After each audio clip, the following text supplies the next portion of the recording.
Arquitetura. A arquitetura, o pessoal fala que é arte, mas também é técnica, né? Então tem a ver com construção, a arte de organizar os espaços, com construção, às vezes com outros elementos. É o espaço onde as pessoas ficam, onde as pessoas passam, né? Então é cuidar desse lugar onde o homem vive, né? Então isso é arquitetura.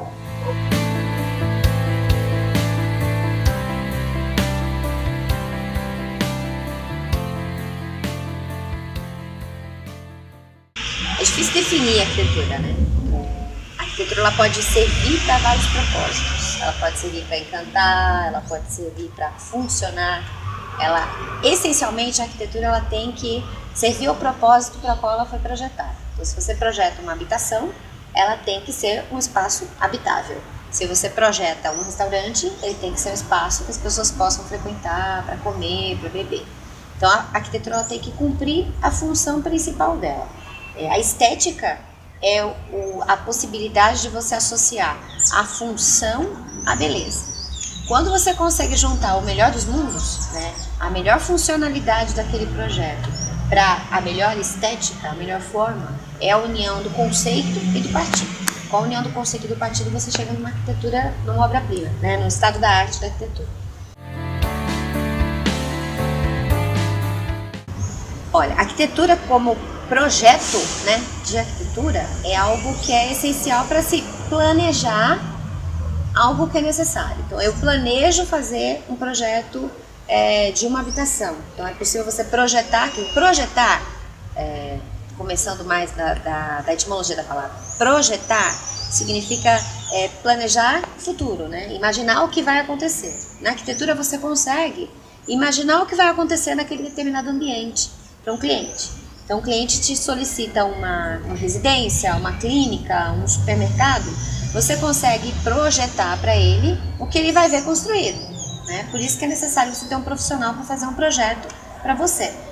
Ela não é arquitetura como a arquitetura que a gente conhece hoje em dia, ela é muito recente. Ela começou a surgir isso no século XV, né, com o Renascimento, que é quando existiam plantas, que é quando começou a existir desenhos, que é quando começaram a existir projetos reais, realmente. Antes disso, era tudo meio feito no improviso, né? As construções eram realizadas no improviso. Erra aqui, acerta ali, né? E hoje em dia ela é necessária, ela é principalmente necessária pelo fato de você poder projetar o que vai acontecer para aquele cliente, poder imaginar o que ele vai ter no futuro com aquela edificação.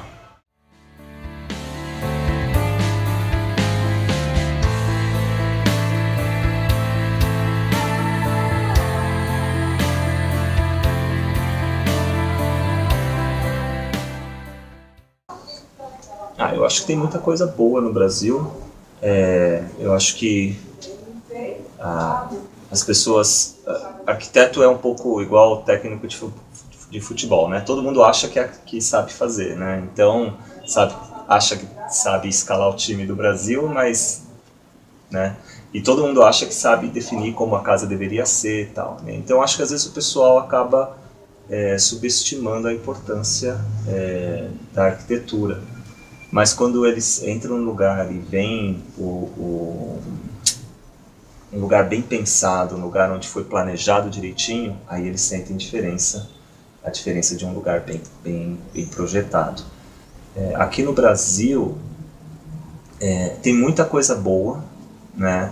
Mas pouca gente tem acesso a um trabalho bem feito, né? Então a maioria das casas, o pessoal acaba fazendo sozinho, né? Então acaba tendo uma arquitetura popular, né? Uma arquitetura informal que as pessoas vão copiando, né? Que eu acho que poderia ser bem melhorada. É difícil falar isso também. A minha opinião é sempre das melhores, porque é o país que eu nasci, né? É a minha nacionalidade, então eu tenho que amar a arquitetura brasileira. E o que eu amo da arquitetura brasileira é que ela tem uma bossa muito nossa. Ela tem uma característica muito nossa, ela tem traços muito brasileiros, né? O brasileiro é um pouco vira-lata, né? Ele é uma mistura de cidadanias de diferentes países e tem diversas influências culturais e artísticas. E a gente consegue, com a arquitetura brasileira de qualidade, né, fazer uma mistura muito bacana de todas dessas civilizações, de todas essas influências culturais. Então a gente tem coisas muito brasileiras, como os cobogós, a gente tem coisa muito brasileira como o ladrilho hidráulico, a gente tem coisa muito brasileira como o uso de ventilação cruzada, natural, né? A insolação é bastante importante para o projeto arquitetônico de qualidade. Então acho que a gente tem muitos traços interessantes e bons da arquitetura brasileira que podem ser chamados de brasileiros, né? Elementos completamente brasileiros.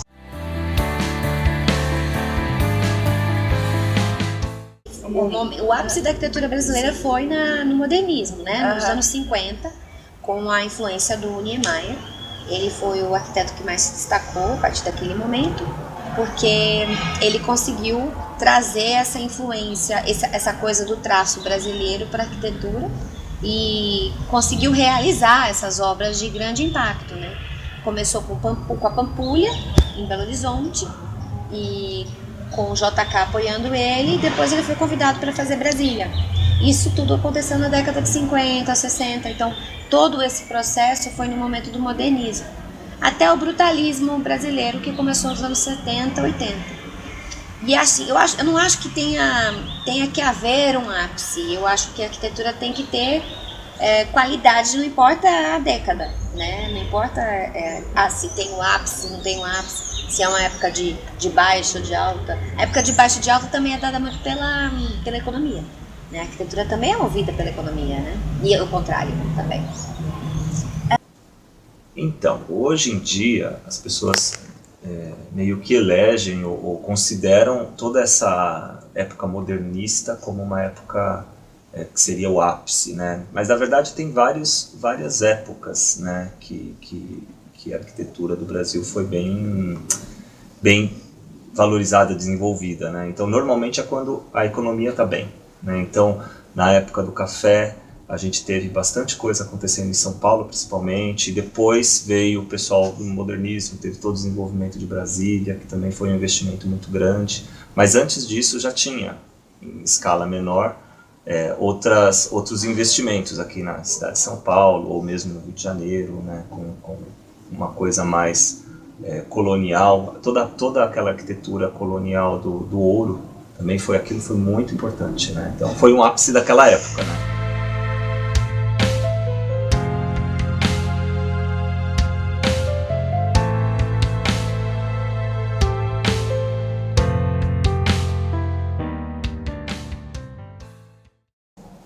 Então, tem várias influências, né?